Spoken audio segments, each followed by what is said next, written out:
Welcome to an Alfa SSN subbrief, Project 705 Lyra. I'd like to start by acknowledging the sources I use. All right, let's stay. Our story begins in 1959 Leningrad at Submarine Design Bureau 143. There's a meeting that's held between the senior engineering staff and the department head, which is the guy in charge, and they want to brainstorm a new submarine idea. A submarine fighter interceptor, something that's high speed, very lethal, deep diving, that can race out a port and counter a threat or engage a threat in very limited time, instead of weeks, a matter of days, to get out on station. They want to exceed 40 knots. These are some general ideas that they want to achieve. So 40 knots or greater, be able to launch a torpedo salvo deep. At this point, up to this point, they were using compressed air to eject the torpedoes out of the tubes like a World War II submarine. They're going to change the torpedo ejection pump to use compressed air inside the submarine to push a water slug into the torpedo tube that will then push anything that's in the torpedo tube out the front. Very similar to the NATO design. Well, they're going to come up with this design idea in 1959. It's going to be highly maneuverable. They want to automate all the systems, and this is really huge. This is really revolutionary. Everything from the reactor operation to turning the propeller to loading the torpedo tubes is all going to be controlled from a central hub, and it's going to be automated machinery. No people will be involved in the actual spaces where this goes on. And we'll talk more about that in detail. They want to be able to moor and port unassisted. This is very important for, wartime and emergency port repairs.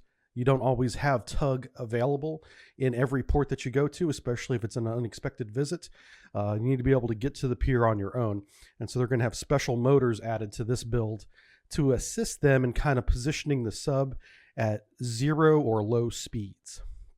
A small crew is also essential. They're actually modeling the crew of this build, this Alpha, off the long-range bomber crews that they have that go out for hours and hours at a time. So that's their idea, is to have one central compartment like you have in a bomber that does all the engineering and all the piloting and the weapons. They want to take that concept and put it on a submarine. All right, 1960, the joint resolution is issued. This comes from the Central Committee of the Communist Soviet Party, Soviet Union, and ministers of the USSR. That's why it's a joint resolution. They come together and agree, yes, this idea, this submarine fighter interceptor is a good idea. Let's go ahead and build it. Let's fund it. Tell the Design Bureau to begin. And almost immediately, the Design Bureau runs into a problem. They have very specific limitations on how they can test nuclear-related programs. So a year later, in 1961, they come together again for a joint resolution to allow the scientific leadership to deviate from current procedures to develop nuclear technologies. This is a real risk because this is happening in Leningrad, which is known today as St. Petersburg, Russia. It's a high-density population, and they're going to be building an untested nuclear project in this shipyard. So it's pretty high risk if something goes wrong. And here they are. So it's designed by the MALAKHIT Marine Engineering Bureau. That's the name it's known as today. And it's down there by Leningrad, St. Petersburg, Russia. That's also where the Admiralty shipyard is. And they're going to split the construction of these Alphas. They build 7 Alphas total. 4 will be in the Admiralty shipyard. 3 will be in the Northern Machine Building Enterprise N402 in Severodvinsk, Russia. And I'll be referring to the northern one as N402 for brevity from here on out. So 2 different shipyards, both on the western face of Russia, facing towards the Atlantic. All of these submarines, all of the Alphas, will be stationed out of the Northern Fleet, which is up there by Murmansk, the Polyari Inlet, off the Kola Peninsula, or on the Kola Peninsula. Okay, so let's get construction. Construction happens from 1968 to 1980. They built 7 of these, like I said. Here you can see one's being ready to be launched into the water. And so it has what looks like a shroud over the propeller that is actually a protective covering. And once it's launched, that will be removed. There's a couple good cross-section shots here where you can see the aft end of the submarine of the shaft coming out and how each compartment is kind of modeled together. But the big thing you should take from this is the double hull. Notice how the primary pressure hull, which is the inner hull, has ribbing around it. And around that ribbing will be a secondary hull put over the top of it. And that's a free flood area between the two hulls. It adds strength to the construction. And also I should point out, if you look closely at the lower right-hand corner photo, you can see the bow plane. A retractable bow plane to this point that goes inside the submarine horizontally had never been built. Not by the Americans, not by anybody. And so they're going to build that for the first time on these Alphas. They're going to, pull in and pull out horizontally after they're underway. This is the OK7 steam turbine generating 4,000 horsepower. That's a lot of horsepower for a relatively light submarine. So the power to weight ratio is very good in favor of speed and power. A lot like your modern race cars are high power, low drag. That's what the Alpha is all about. It's all about building speed. And this is the component right here that turns that nuclear energy into mechanical speed. It's the OK7 steam generating turbine. All right, so let's talk in detail about Project 705, the Alpha. It is double hull, as we said. It is a single shaft, and every one of them has a 5-bladed screw.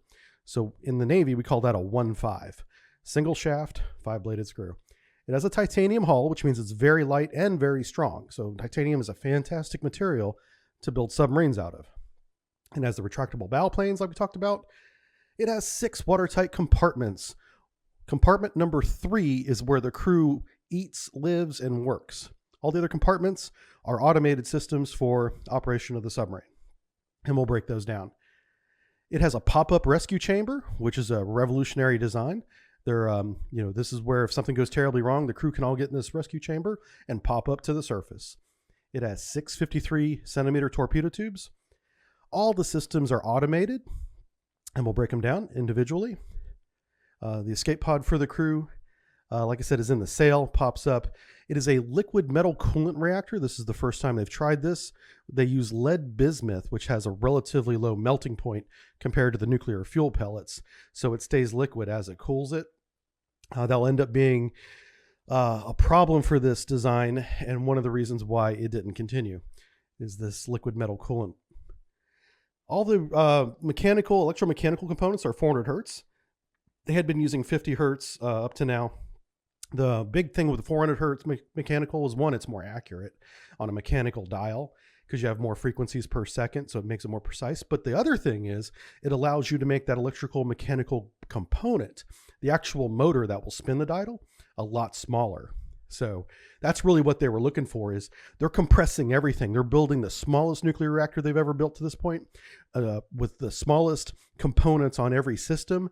And that's why they're using the 400 hertz. They have higher accuracy and a smaller build. And then finally, the reactor could reach full power in under a minute. This is huge. Now, today's modern nuclear reactors on submarines get very close to achieving this. But in 1960 and 70, this reactor being able to go from just being critical to being at maximum power, that transition time took much longer than a minute back then. But because it has this liquid metal, cooling it, it can change that temperature safely in a more rapid fashion, bringing it up to a full power faster than the NATO reactors can. All right, so here's some photos of the rescue chamber. You can see how it's popping up there. It is multi-leveled. It's relatively small, but it's a small submarine and it's a small crew, so it only has to rescue approximately 30 people. But that's a nice little cutaway drawing there where you can see there's one level is for seats. They do have drop-down, not really hammocks, but a place where people can lay down if they're injured. And then, of course, the escape trunk through the top. And it is very positively buoyant. So this thing could even be damaged with parts of it flooded out and it would still float. The NATO submarines, even to this day, don't have this. Okay, automated systems. Yeah, the first one we're going to talk about is the sonar system. It's called Ocean. So underway, they had one of their crewmen on watch. There's 8 people on watch at a time watching these systems. So one of them is actually dedicated to the sonar display all the time with headphones on and all that. And the sonar will call out contacts or display a brightness on a bearing. And then you can mechanically steer the sonar in the direction of the bearing. very similar to early NATO builds, and listen down that bearing. But without the call out from the sonar control system, the operator wouldn't have any indication of that there might be a contact out there. And this is in part of the problem with the sonar system called Ocean, that it's not that sensitive and it's not that good at calling out contacts. So unless you have a very vigilant operator mechanically searching, which let's assume that they did do that, just relying on the automated detection of the sonar system displaying something for you is not wise, because it's going to be very close and noisy before you actually detect it. And this is part of the reason why we believe the Akula sonar system, the Ocean, wasn't very good. It only had one operator, and it was really up to him to do a good search because the automated detection of the Ocean was not very sensitive. Okay, autonomous navigation was called Soyuz. The weapons handling system down in the torpedo room was called Sargon. Reactor radiation monitoring is called Alpha. And then the radio stations are Lightning, and the radar is Cove. Now, you may recognize the term Lightning for radio because they kept that name and the system for other builds with other submarines we talked about, like the Victor 3 and whatnot. Continuing the automated systems, because there are a ton of them, ship's time. Ship's time is very important because if all the systems are going to talk to each other, they all have to be on the same reference point for time. And that time system was called Platan or Platin.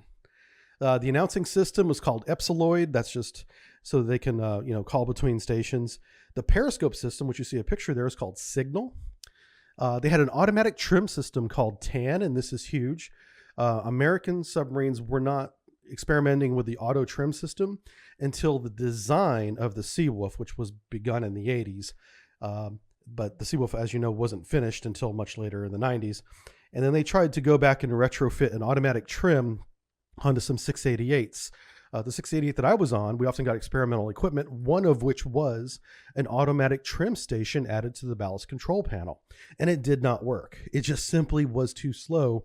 Whenever you're trimming a submarine, you need to kind of anticipate if you've over trimmed the bow or the stern, or, if one side is a little bit too heavy, and you kind of have a feel for how this trim comes. It's done manually in the American Navy because you need to anticipate a weight change or be able to feel a rise in the bow before, it actually happens. And so we never got this really down at the time. We're talking about in the 80s. Americans, we do have the automatic trim now, of course, but they had this designed back in the 60s and built it in the 70s. So they were decades ahead of us when it comes to automatic trim. And it's very hard to do. So kudos to them for getting it working. Combat control system is called Accord. And the auxiliary machinery systems, which is all the other systems that kind of connect everything together, whether it's hydraulics or the electrical buses. The system that controls all those other systems is called Rhythm. And that's a great name for it because it's kind of the rhythm or the heartbeat of the submarine. All right, here's a picture of the torpedo room. And like I said, it has 6 torpedo tubes. They're all the same size, 53 centimeter.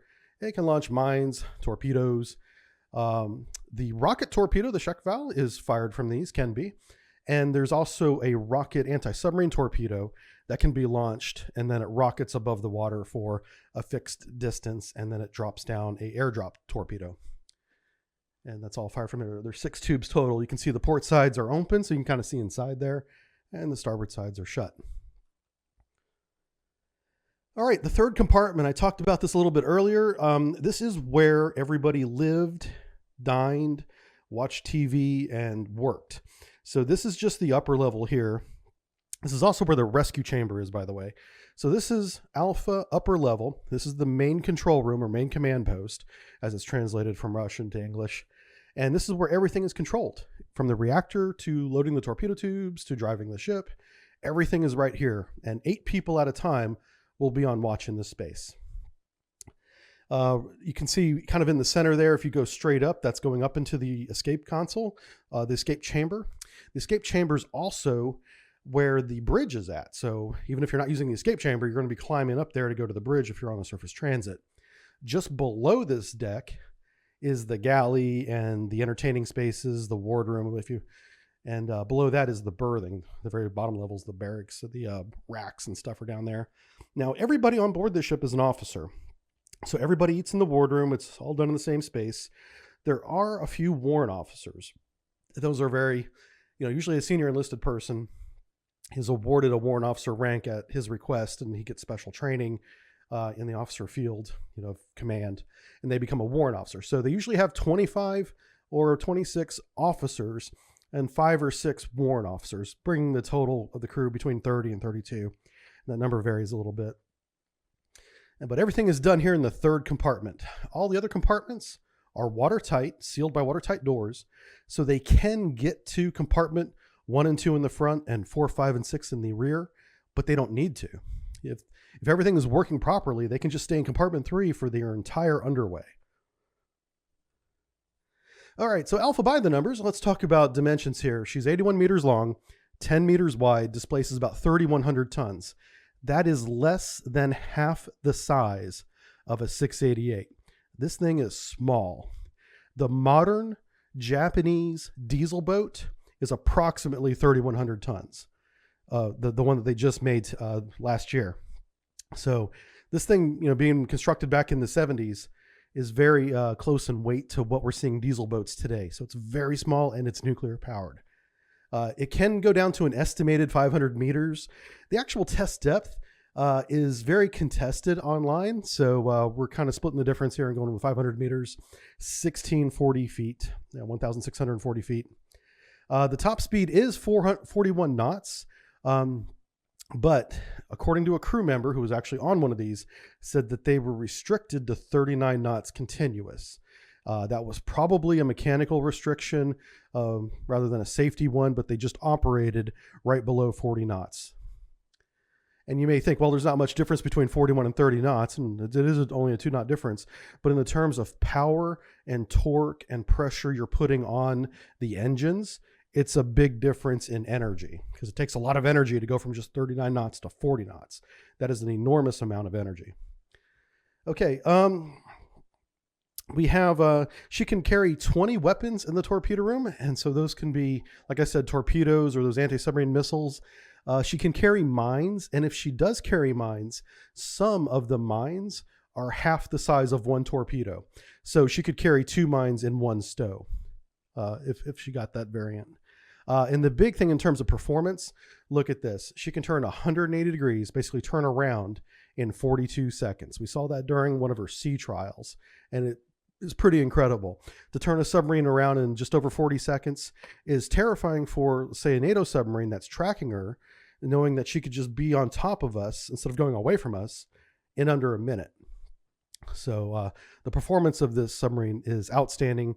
Maneuverability, it's the best in the world at this time. All right, let's begin with the first vessel, K64. This is built down in Admiralty shipyards down there in Leningrad. And before she's even commissioned in 1971, she has a high-pressure steam vent in the reactor compartment because of a failed plug. So they're already having problems before they even really begin at sea testing. They have high-pressure steam vent in the reactor compartment. About 6 months later, she's transiting to Murmansk and is finally commissioned into the Russian Northern Fleet, December 1971. She's the first active duty Alpha. All right, January 1972, during sea test, the secondary loop fails. Primary circuit is damaged, and there's no injuries, and she returns to port. Now, that is all the details we're given. But what they're talking about, these loops, the primary circuit is, well, there's an electrical circuit called the primary circuit, but also the primary loop, that's the loop that cools the actual reactor itself, is called the primary. And the secondary loop is where normally the steam is generated. Or, yeah, that's where the heat exchange happens. Anyway, so somewhere back in the engine room around compartment 5 and 4, they had a failure of some type and they pulled back into port. There is immediately an investigation started, and they suspend production of the Alpha based on this incident. And we can interpolate, what might have happened, but we really don't know. But what we do know is in April 1972, this is a few months later, the liquid metal coolant solidified around the reactor because the reactor temperature dropped to a point to where that lead bismuth became solid again. And once they did that, they could no longer control the rods to make the reactor critical or warm it back up some more. And therefore they couldn't re-liquefy the coolant, effectively bricking their reactor. It's a solid piece of metal now. that is also radioactive. So they essentially ruined their first submarine. And this error began in January, but it never was properly identified or repaired and resulted in the bricking of the reactor in April 1972. So in June, she's towed to South Yardney near Archangel. That's just down there by the White Sea, a relatively short tow from Kola Peninsula. In October 1973, they don't know what to do with her, but like obviously the engine room is messed up, but the forward compartment is brand new. Everything is working, it's great. So they decide to cut off the bow and use it for training down in Leningrad. So 1973, they cut off the bow, they ship it down to Leningrad. In January 1978, the reactor is mothballed safely, so that's no longer a problem. It took them years to do that, because now we're talking 1978 instead of 1973. And then finally in June 1978, the bow section that is in Leningrad, they decide they're not going to use it for training because of part scavenging. So they use some of the parts for future alphas, and there was some looting. In other words, people taking little souvenirs whenever they went to this training module, grabbing an alpha nameplate just for their own personal collection. Looting or souvenir hunting is a thing in the Navy. Like whenever you visit another ship, you want to go to the ship store and get as many little trinkets as you can. Well, in this case, apparently a few sailors were grabbing parts right out of the bow section that they were going to use as a trainer.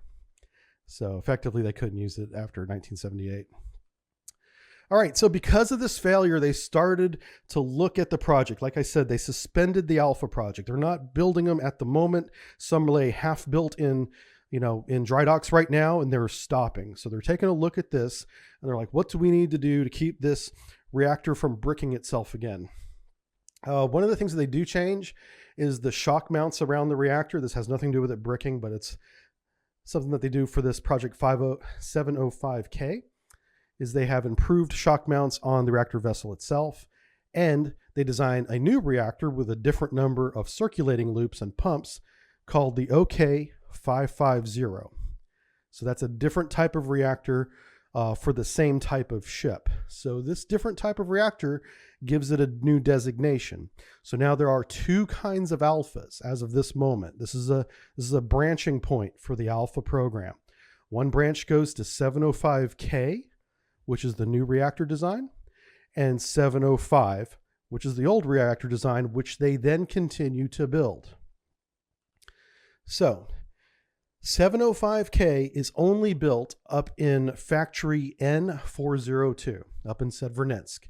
Severodvinsk will build 3 of these with this new reactor design. Admiralty shipyards down there in Leningrad continue to build the old design with the old reactor style. So we have 2 different shipyards building 2 different types of the same submarine. Okay, K-123, December 1977, she finally becomes operational with the new reactor. In August 1978, she is put on display at Sidya Bay.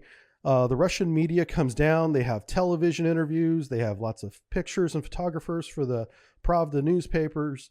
And the world is introduced to the first operational Alpha. Of course, it's the second, but the first one went so bad that they're just trying to promote this one as, hey, look what we got now, and it works better, right?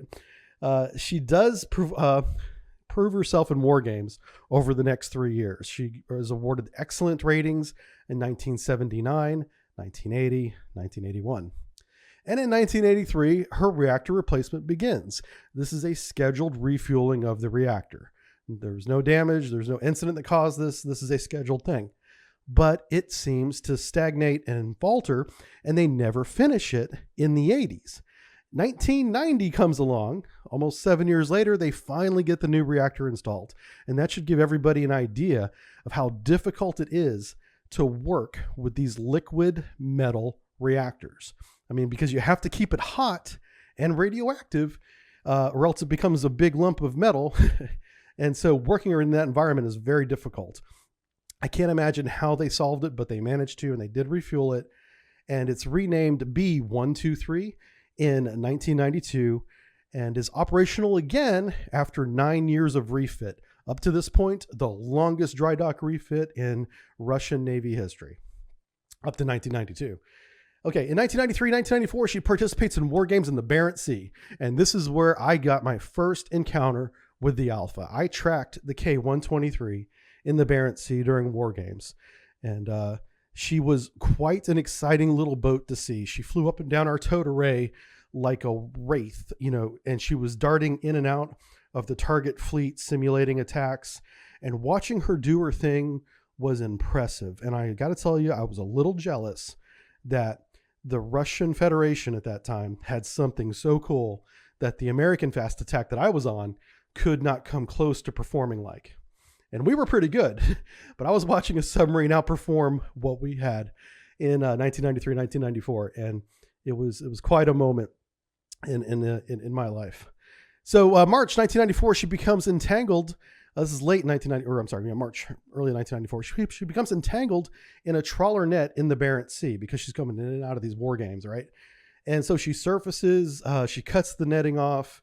The trawler loses its net, but it did not damage the trawler. There's no loss of life, and she is returned to port. So while she's doing all these great things in the war games and getting excellent award ratings, she's also making mistakes. And that's just, sometimes you have bad luck like this. Running into a trawler net is uncommon, but often catastrophic when it happens. Luckily, in this case, it was not catastrophic. And then finally, in 1996, she's excluded from service and retired. All right, let's go back down to the Admiralty shipyard where they're building 316. This is the very next build after they had stopped and suspended production. This was the next one to come out of the Admiralty shipyard. She enters service in 1978. In September 1980, she is clocked at 39 knots and 300 feet in the White Sea, which is really shallow. So we're operating at 39 knots at 300 feet in the White Sea, not necessarily very smart. You don't have much room for error. And sure enough, error happens where they come off their ordered depth somehow. It's not clear how. And they brush the bottom at 39 knots, which is a lot of speed, a lot of energy. The boat, according to reports, didn't take any damage, but it ended up pulling into port with no injuries, and they repaired it. But she did have a grounding in 1980 in the White Sea. And I think what we really want to take from this part is that they're not afraid to operate this thing at extremely high speeds in shallow, confining littoral environments. Whereas an American submarine, we have very strict envelopes of operation as to how fast we can go versus how deep we are versus how deep the bottom is. It's very regimented. Whereas the Russians, it seems like they're less regimented, or they just don't care and they go as fast as they want to go. April 1981, they took part in war games in the Barents Sea where we were able to collect more data on them. September 1982, there is a sea leak in the 5th compartment. This is the compartment just behind the reactor compartment. So that's like where the main turbine is and all the engine room stuff is back there in the 5th compartment. They have a sea leak back there, but it's not catastrophic. They pull back into port and they fix it. It's not a big deal. In May 1983, the very next year, they go back to sea and participate in Ocean 83, which is a major exercise conducted in the Atlantic Ocean. October 1983, an electrical fire while under the ice, which is awfully scary because you can't surface right away and not necessarily ventilate. You have to kind of come out from under the ice and then ventilate the smoke off the ship. So they managed to get through that without any injuries. So good for them, no loss of life there. The following year, there is a failure of the freshwater distillery on Christmas time in December 1984. So it's strongly suspected that maybe the freshwater distillery was working just fine, but the men wanted to spend Christmas weekend with their family. Or, well, either way they did, whether it was actually working or not. But we thought that was kind of cute that they used that excuse to not have to go to sea over Christmas. In April 1990, they're excluded from the Navy. The reactor is removed, which we'll go over at the end of the lecture. And the crew is finally disbanded in 1995. And this is something the Russians do a lot of, is after they retire their submarine and even remove the reactor in this case, they still keep that submarine manned with a crew and officers, you know, but they're not doing anything for up to 5 years. So it's kind of crazy. American Navy does not do that. So in March 1979, K-432 is operational. We're going back up north again to Severodvinsk. They're making the submarine K-432. June 1980, she's operating under ice for 5 days, which is the first time this hull had done that. A little milestone for her. 1982 to 85, she's awarded Best Torpedo Attack and excellent ratings. for war games. In 1985, 1988, she does conduct short deployments to the North Atlantic in that time. And this is really kind of a proof of concept for them, because the whole idea behind the Alpha program was to go to the Atlantic Ocean, attack the NATO fleets, and come back in a matter of days, and then repeat that process without a long break in between. So what we saw during this time was them race down to the North Atlantic for only a day or two, race back home again, only to come back within a week or two later with very short turnaround time. And that was to simulate multiple attacks onto NATO convoys as they try to reinforce Germany in case there's ever a war in Europe. And she was actually doing this between 1985 and 1988. And finally, in 1990 April, she is withdrawn from military service. K432. Okay, K373, December 1979, she's operational in the Northern Fleet. April 1980, she's fired 4 torpedoes in a single salvo. And this is the first time we've seen them do this. Now, they were designed to do this from the beginning, but it wasn't until 1980 we actually saw this in war games. And it's kind of terrifying that this submarine can go out, launch a wave of torpedoes, and then run away at 39 or 41 knots. And this really got NATO leaders' attention. They're like, we have a new problem, and it's called the Alpha, and we need to solve this. So in 1981, she conducts 2 short operations to the North Atlantic. Those are back-to-back deployments for a very short period of time. Again, a proof of concept. September 1982, the turbine compartment, which is just aft of the reactor compartment, is flooded during a dive because a valve was left out of position. And so because of that, the captain and the senior officer who was doing the lineup were both relieved of duty for cause, because that was a human error. It wasn't a mechanical failure. They actually flooded part of the turbine. They could have sunk the ship, but thankfully nothing that did not happen. They managed to return to port, but they did fire the captain for that and the person responsible for the valve position. Okay, April 1983, within 21 hours, this is a milestone, within 21 hours, less than a day of leaving port, they successfully submerge in the Barents Sea and detect a NATO submarine watching their war games. Their war games typically happen in the springtime. So, they're there doing their annual war games. They know that we're there watching them. And they got lucky on this case in that they dove and raced to where they thought we were. And sure enough, we were there. And they got a detection inside 21 hours. And that's important because no other submarine up to this point had gone underway and found, a target in less than a day. Not even NATO. It takes us forever to get to where they're at. But because we're right in their backyard, they were able to get one of our guys in 21 hours. In the very next year, in 1984, it collided with K-140, which is a Yankee-class submarine, damaging both submarines. There was no injuries that were recorded, and the extent of the damage is not detailed. We just know that both submarines did suffer some sort of damage. 1985, 86, 87, again, participating in war games. The 1980s is a very active time for the Alpha class, and she did win Best Submarine in the Fleet, which is the top award. So K373 is the best submarine during those times. December 1989, while in dry dock, a reactor coolant accident occurred, throwing nuclear fuel from the vessel into the reactor compartment. The situation was assessed as very bad, and the Russian version of very bad is really bad in America. Okay, that's the translation there. If they're saying it's very bad, you can imagine how bad it might be. What they did, because they're on this surge where they come back and want to turn around again and go right back out to sea for a few weeks, is they threw lead bags on the top of the reactor vessel as shielding and said, shut the reactor compartment door as it normally is, and let's go underway anyway. And even though this violated their safety protocols, they did their second surge patrol and come back, and they were not disciplined by the leadership because they had completed their mission. They completed 2 consecutive deployments within, a few weeks of each other in 1989, achieving their mission. And in their defense, if there is a radiation problem, having it in the reactor compartment is the best place for it to happen, because that's a shielded, isolated area that nobody's going to go in anyway. So there's really not much danger to the crew. But on the NATO side of things, we would never go underway with any kind of reactor problem whatsoever. It just would not happen. But the Russians operate different than NATO does. And this is a great example of it right here. Let's see. France funded the removal of and disposal of the reactor in 2009 rather. So whenever they decommed her, France funded the removal of the reactor. And this is kind of common, where Russia will decom a submarine and not be able to afford to safely store these reactors because they stay radioactive for, centuries. So they need to be stored in long-term storage, and that's very expensive. Well, France stepped up and paid for it in 2009. Okay. K463, operational in Northern Fleet 1981. In 1982, less than a year later, there was a leak in the forward compartment. So somewhere in compartment 1 or 2, probably 2, there was a leak coming from the top of the compartment. And what they did was they surfaced. They sent out Assistant Commander Gorlov topside to help isolate the leak. Something up there wasn't right, and they had to go, fix it.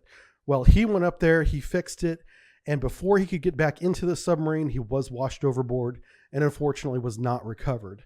And so for his courage, he was awarded Order of the Red Star for his sacrifice. Assistant Commander Gorlov. 1984-1987 won the Naval Civil Defense Team. Excellent in submarine and best in fleet during exercises. Now, if you notice, there's a little bit of overlap in best in fleet in 1987, but those are two different, potentially two different fleets, two different squadrons. Okay, April 1990 enters dry dock and does not return to sea after April 1990. April 1990 was the death knell for a lot of the Russian Navy.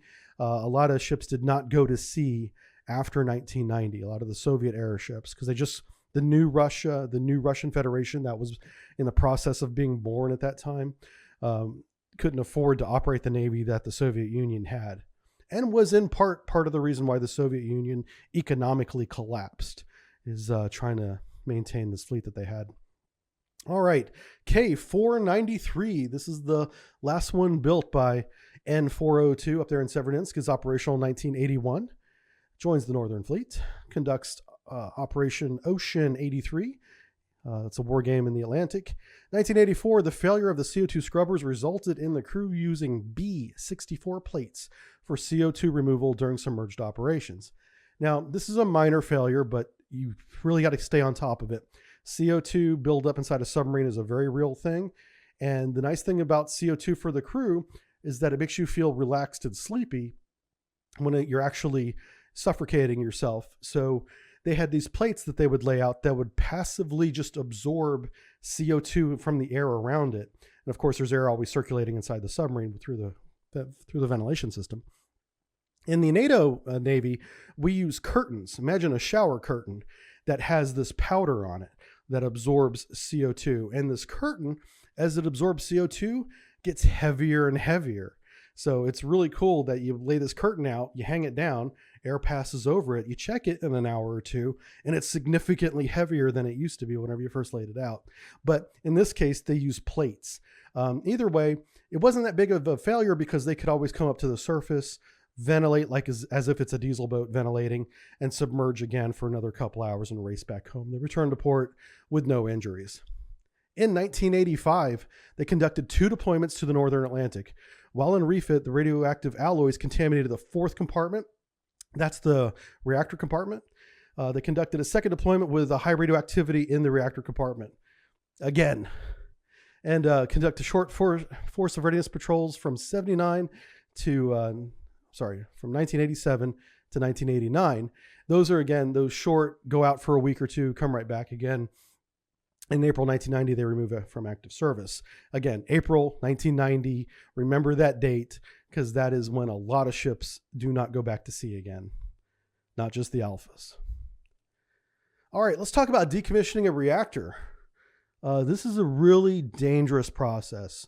The men you see in these pictures are very brave, and they know what they're doing. They have this process down, but even though they're very skilled, talented, and they exercise extreme safe measures, it's still an extremely dangerous process. So what you see here is the top of the reactor itself is visible right there, and you can see the control rods coming up from it. And the first thing that they have to do is they brief. They have a safety brief together, and then they go after their brief, and everybody knows what's going on. People stay out in the control area with the TV cameras on, watching what's going on, while a smaller team of 4 or 5 men go into the fourth compartment, reactor vessel compartment, and attach locks onto the control rods. And they also prepare the vessel itself to be hoisted with a crane out of the submarine. That's what they're doing there, as well as taking a selfie picture, which I find hilarious. One of the things that they have to do is drain the coolant as much as possible with the reactor vessel in place. It's very key to get as much of this liquid lead bismuth concoction out of the coolant system as much as possible. This is a very toxic substance, and it's radioactive. So it's super bad for humans, the environment. And so they want to isolate as much as this as possible before they do anything with the reactor itself. And you can see it draining into bins right there. So once that's done, they begin the process of removing the reactor vessel, which is very heavy. The size is misleading, even though it's relatively small compared to the submarine, which is also a very small submarine. That is an extremely heavy reactor vessel, and they're hoisting it out with that crane.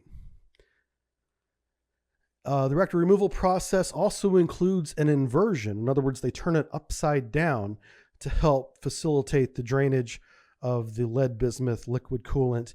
Any that can still be drained at this point, they try to get it out if they can. And that is reactor removal. Very dangerous process.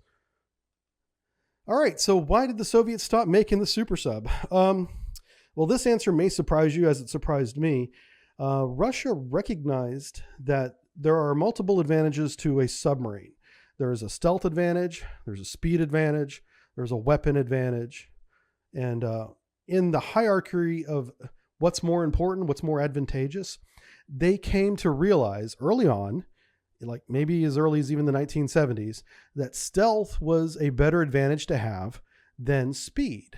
So you would have stealth first, then speed, then better weapons, and everything else after that. Stealth would be prioritized. Because of this, instead of continuing pursuing an Alpha fleet, they moved on to what became known as the Akula class. The Akula class, which you've already done a sub brief on, I recommend you go look at it, is a combination of the Alpha's automated systems and the Victor 3, living conditions, weapons, stealth is a big part of the Akula class. And they kind of combine these two. They just made a better Victor 3 with the Alpha automation systems and called it a Type 6 Akula. Okay, they need to keep the reactor critical at all times with liquid metal coolant. They would not go back to a liquid metal coolant reactor after the Alpha for this reason. I mean, it was just too expensive. You had to keep the reactor critical all the time, and it's very difficult to do maintenance and stuff whenever the reactor is super hot and you got all this coolant going on. So you can't really shut it down to do the routine maintenance that's required. So of course they did do the routine maintenance. It was just much more expensive in both time, manpower, and money. Automated systems were unreliable. They often broke at sea. Unfortunately, that's true. As cool as these automated systems are, they're made up of thousands of parts, and it just takes one of those parts to fail before the whole system doesn't work anymore. And so a lot of times they had degraded capability in their systems, even whenever they were operational. The automated sonar, as I previously said, was not as effective as a dedicated sonar team. Having more than one person with headphones on, searching for contacts will always be better than a machine.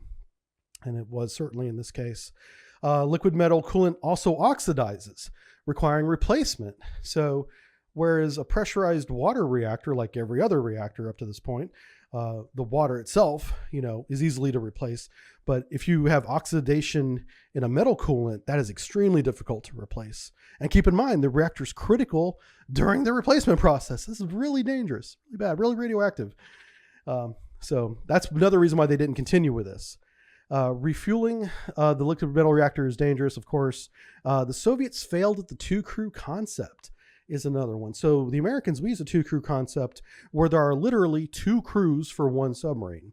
We use that with our ballistic missile Ohio-class submarines. Two crews, a blue crew and a gold crew. And the difference is in America, each crew is responsible and goes underway with the systems that they work on. So their lives depend on how well they maintain their submarine, quite literally. Whereas in the Russian two-crew system, they had the officers and warrant officers that took the Alpha underway for a week or two did not maintain the system. So they took all the risk. the enlisted men and the conscripts and the senior enlisted as well, NCOs, that maintained these alphas had no risk if they did not do good maintenance. In other words, they just needed to get the system maintained and working again before the next underway. And they didn't always do that. So there was no consequence for them physically. There was no danger involved with them not completing their maintenance, yet saying on their paperwork that they had completed it. So there was a little bit of that going on, and that was probably a small part in why some of these systems were unreliable, in that there was no motivation, there was no skin in the game for the enlisted men to keep these systems in top working order, because they didn't have to go underway with them. And then finally, the last thing is perestroika. You may be familiar with that. Perestroika was a new way of thinking in Russia before the fall of Russia. And that led to budget cuts across everything, but also including the military, and simply didn't allow for maintaining the alpha. They could barely maintain the alpha with the Soviet Union exorbitant budget that they had. And with the perestroika, it just wasn't even possible. So they had to go back to a different way of thinking, building slightly larger submarines like the Akula that were still also fast, but not as expensive to maintain. And that's why they didn't continue building the Alpha. My personal thoughts on the Alpha system, I thought it was an ambitious design. It really pushed the boundaries and limitations of automation at sea and the technology of the time. I was taught whenever I was growing up, in America during the Cold War, and whenever I joined the Navy during the Cold War, that the Russians were very regimented in their thinking and in their procedures, and they weren't allowed to be outside the box or outside the constraints. And that might have been the case for the average, citizen in Russia. But whenever it came to these design bureaus that are building these new submarines and these new ships and these new weapon systems, they were allowed free rein. They were practically ordered to be as creative as possible, build the most amazing thing you can dream up, and then test it. And this Alpha was one of those projects. Completely contrary to what 1970s American young men were told. It was actually the case. Okay, so this weapon system, the Alpha, was also, for a short time, for a few years in the 1980s, was invincible to NATO ASW weapons. And when I say invincible, I'm not saying that they would never be sunk. I'm just saying that they could dive deeper than our Mark 48 torpedo could dive at the time for a few short years. And the only thing that could possibly get them would be maybe a depth charge before they got down onto their depth. But with the maneuverability of the submarine and the erratic behavior it demonstrated during its attacks, there was no way to anticipate where it would be before it got down below weapons depth. So even if you saturated the area with torpedoes and depth charges, the best you could hope for as a NATO officer is to scare it away with shock waves from these explosions without actually hitting the submarine. Now, this was rapidly corrected with the ADCAP program that came online in the 1980s. But there was a short window, a technology gap, if you will, where the Alpha could outperform our best ASW weapon. Maintaining the fleet was more difficult than building one. That is one of the lessons we learned from this. China is going to learn this lesson in this decade, in the decade of 2020s. China is amassing, and has been amassing for a couple decades now, an enormous fleet. And that fleet is slowly aging, and it's going to become incredibly expensive to maintain. This is what crushed this program. This is what helped crush the Soviet Union economically. And this is what we're going to see happen in China when their fleet that they're building comes due for maintenance. And it's already happening, but it's going to just get worse and worse as time goes on. Something to keep in mind as you're watching world events over in China concerning their Navy. Stealth is greater advantage than speed. We already talked about that, but that was identified by the American Navy early on, and they figured it out a little bit later than we did. Unmanned underwater systems. Oh, something about stealth I should mention. Stealth can be taken away from you. You can be counter detected and your stealth is gone. Whereas speed, if you have it, you will always have it unless they damage your submarine with a weapon. But until they do that, they can't take your speed away, but your stealth could be gone in a heartbeat. So even though stealth is a greater advantage, it's also more vulnerable because once you're counter detected, you don't have stealth anymore, but you will always have speed. And that's one thing the Alpha had, is even though she was noisy, she was so fast, she didn't care. You couldn't hit her with a weapon, so it didn't matter if you detected her.